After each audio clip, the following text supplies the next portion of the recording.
الرحیم۔ کل میں سفر میں تھا، رات کو تقریباً 10:30-11 بجے میسج آیا اور میسج کا عنوان تھا مولوی منظور احمد مینگل نے صحابہ کی گستاخی کر دی۔ تو میں نے میسج پڑھا تو میں نے ان کو وائس میسج واپس کیا کہ یار یہ ہو نہیں سکتا۔ انہوں نے کہا جی نہیں، مولوی منظور نے گستاخی کر دی، صحابہ کی گستاخی کر دی۔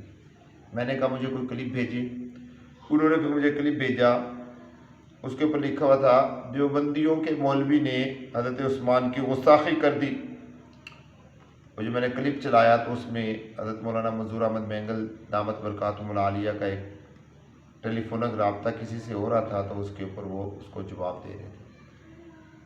قطع نظر اس بات کے کہ مولانا منظور احمد مینگل صاحب نے کیا کہا، میں بعد میں اس کے اوپر تبصرہ کروں گا، لیکن افسوس اس بات پر ہوا کہ ہمارے اندر مسلکی تعصب کتنا پایا جاتا ہے۔ انداز دیکھیے لکھنے والے کا بھی اور بولنے والے کا بھی۔ وہ تو بات کی بات ہے کہ مولانا منظور احمد مینگل صاحب نے گستاخی کی یا نہیں کی، یہ بات کا مسئلہ ہے، لیکن کم از کم یہ تھوڑا سا بندہ احساس کرے۔ اور میں عام دنیا داروں کی بات نہیں کرتا، عام دنیا دار یہ انداز شاید اختیار نہ کریں۔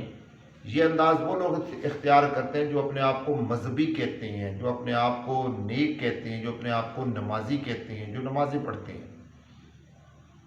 میں مولانا منظور احمد مینگل صاحب کو ڈیفینڈ نہیں کر رہا، بالکل ڈیفینڈ نہیں کر رہا۔ اگر یہاں پر کوئی بریلوی مکتبہ فکر کا، دیوبندی مکتبہ فکر کا، اہل حدیث مکتبہ فکر کا یا کسی بھی مکتبہ فکر کا آدمی ہوتا تو میں اس کے بارے میں یہی کہتا کہ بھائی خدا را کم از کم اپنا لہجہ ٹھیک کرے۔ انہوں نے گستاخی کی یا نہیں کی، لیکن ہمارا انداز کیا ہے؟ ہمیں ان کا ایک کلپ تو نظر آ گیا جس میں وہ حضرت عثمان غنی رضی اللہ تعالی عنہ کے ساتھ تشبیہ دے رہے ہیں کسی بات میں۔ ہمیں وہ لوگ نظر نہیں آتے جو برملا اپنی زبان سے حضرات صحابہ کرام رضی اللہ تعالی عنہ کا نام لے کر گستاخی کرتے ہیں، خاص طور پہ سیدہ امیر معاویہ رضی اللہ تعالی عنہ کے بارے میں، سیدنا علی المرتضیٰ رضی اللہ تعالی عنہ کے بارے میں، حسنین کریمین رضی اللہ تعالی عنہما کے بارے میں اپنے ممبروں کے اوپر بیٹھ کر بالکل واضح اور سریعام گستاخیاں کرتے ہیں۔ ہمیں وہ لوگ نظر نہیں آتے، ہم ان کے بارے میں کچھ نہیں کہتے۔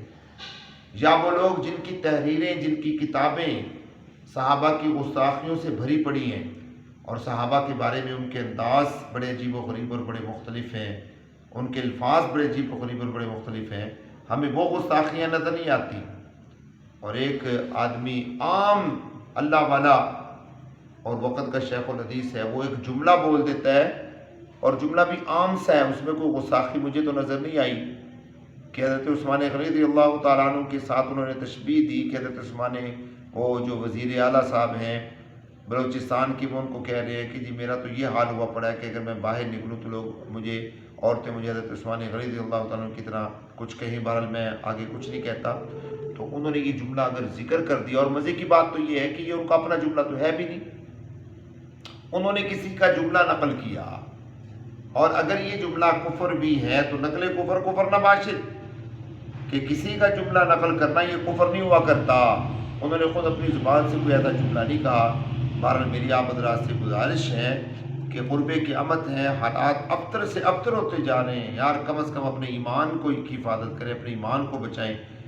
ایسے ہی بلا وجہ فضول کسی بات کو لے کر اس کو پر دندناتے ہوئے ہم نے فیصلہ کر دیا کہ فلاں نے گستاخی کر دی، فلاں نے گستاخی کر دی۔ خدا کے لیے اپنی حفاظت کریں، اپنے ایمان کی حفاظت کریں۔ اللہ ہم سب کا حامی و ناصر۔